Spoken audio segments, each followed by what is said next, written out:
Thanks a lot, Philip. Let me give you guys a little overview of the Soundscape study that's going on in the park, in Denali Park here. As Philip said, I'm new this summer, so this data was compiled by Chad Holtz, who had worked here for 3 years previous, I believe. So first I'll start off with the motivation for doing a study here in the park.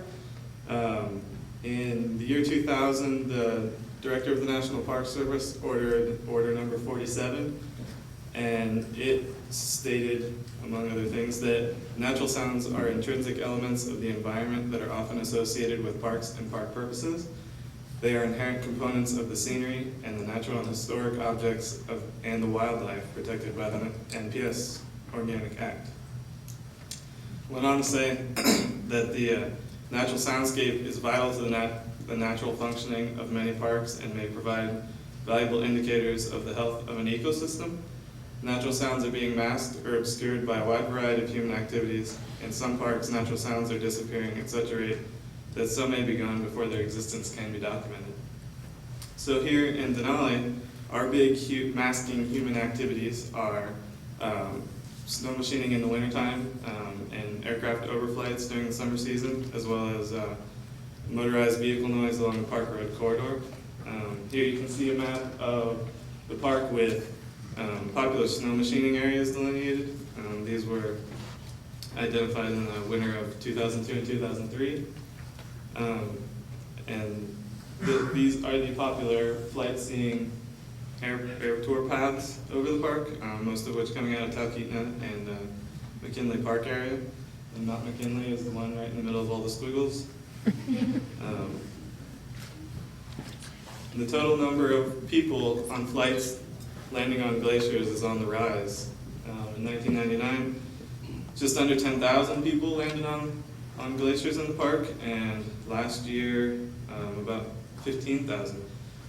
So that shows you the trend of increasing frequency of air touring in the area, and is one of the motivating factors of why we want to start to look at how this activity is affecting the sound environment in the park. Over 70% of surveyed backcountry hikers reported being at least moderately annoyed by hearing overflights while they were out. Some of the data collected thus far. This map shows where the previous deployed sound stations had been located. These sound stations were put in their locations mostly because of a specific interest in that location. The park managers used a lot of this data to formulate the backcountry management plan standards for soundscapes in the park. And these were limited to areas that could be easily accessed. Most of them are close to airstrips or the road, because there wasn't a lot of funds to place them in remote locations at the time. The sound stations consist of a laptop computer with an external sound card and hard drive, a laboratory-grade sound level meter, and is powered by batteries and solar panels. And also 2 microphones, one of which is connected to the computer and one of which is connected to the sound level meter. These stations record the first 5 seconds of every 5 minutes to a file on the computer, 24 hours a day, and they also record any event that happens that's louder than a certain threshold that we set. We typically use 55 decibels for a duration of 5 seconds to trigger an event. And they also log the broadband and 3rd octave band sound levels every second, 24 hours a day. So I'm going to play some of the sounds for you now that the stations have picked up over the last couple of years. These are some of the more entertaining ones, I would say. This station was located on the Muldrow Glacier landing strip a couple of years ago, I believe, and I'll play it for you. It's the station sample to 5 seconds every 5 minutes, so you're going to hear, a couple of seconds of something, and then it's going to abruptly cut to the next 5 minutes, and then abruptly cut again. So you'll hear some people talking and some aircraft noise. Oh yeah, and in this picture, the dot you see on the snow line above the left airplane is the sound station. You all right now?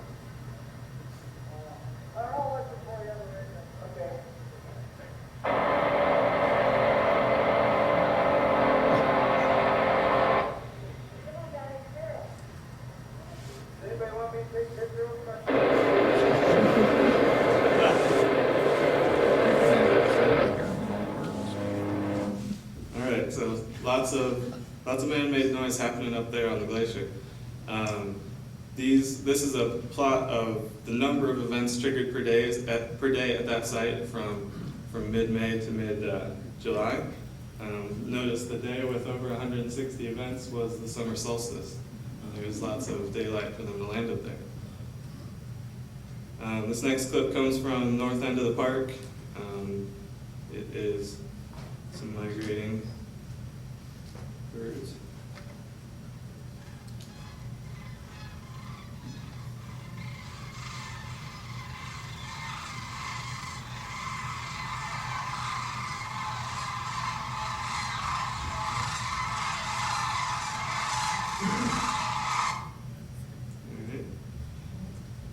And the next one I will play is from a station that was located at Wonder Lake in the early spring, specifically to capture the wood frog breeding season.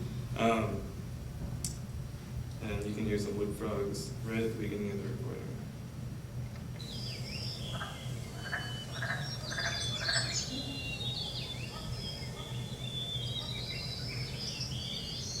So it's a lot of fun to get to analyze this data.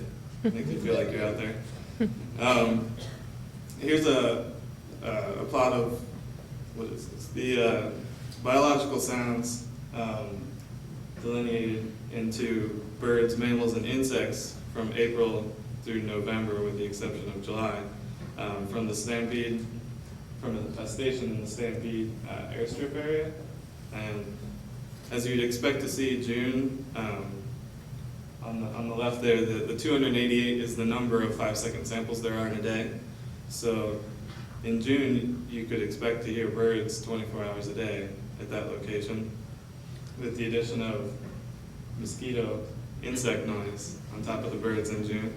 And this is a trend that we would expect to see, and these are the types of ways that you can present this data. There are many after it's analyzed from the recordings. Somebody has to physically listen to all the 5-second samples and identify what they hear to be able to come up with data like this. The backcountry management plan has divided the park into zones and assigned each zone an acceptable level of disturbance due to noise.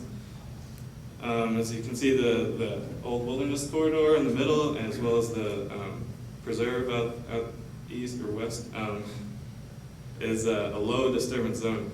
And then down south there, the green area and the Ruth Glacier, that's one of the highest air tour impact areas, so it has very high. And you can see what that translates into.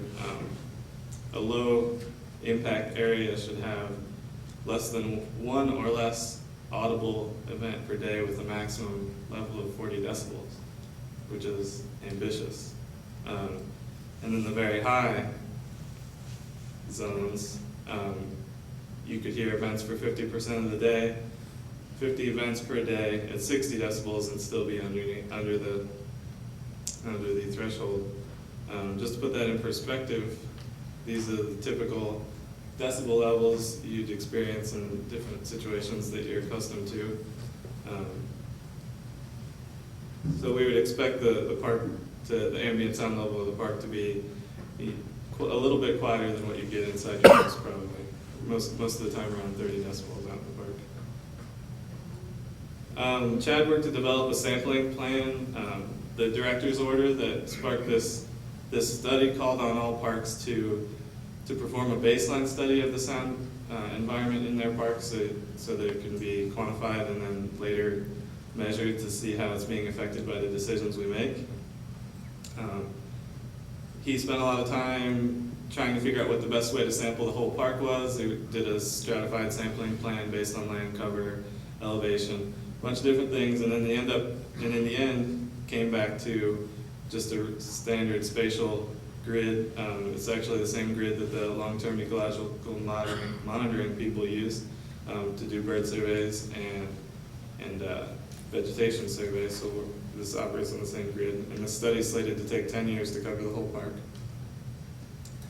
Another facet to this is Amanda Peacock is an employee here that did some research with this in her graduate degree, and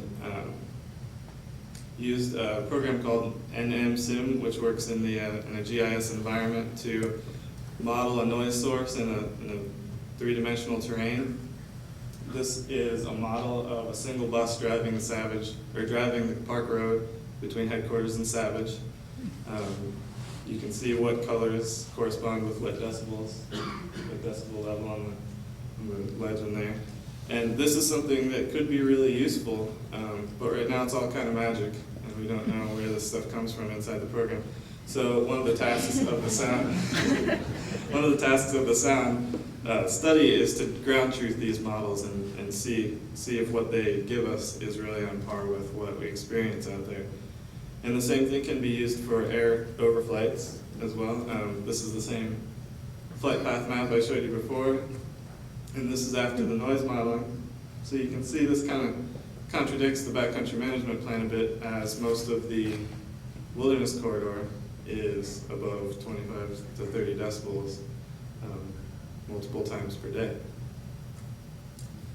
So finally, I'll share with you some trials and tribulations of attempting to maintain a computer in the wilderness 24 hours a day. This is a picture of the aftermath.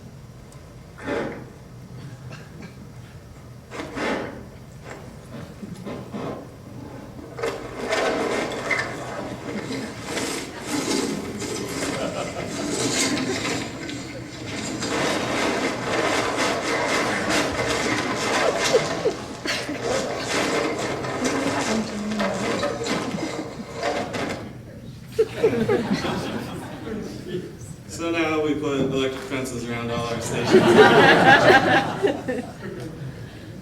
That's it. Thank you.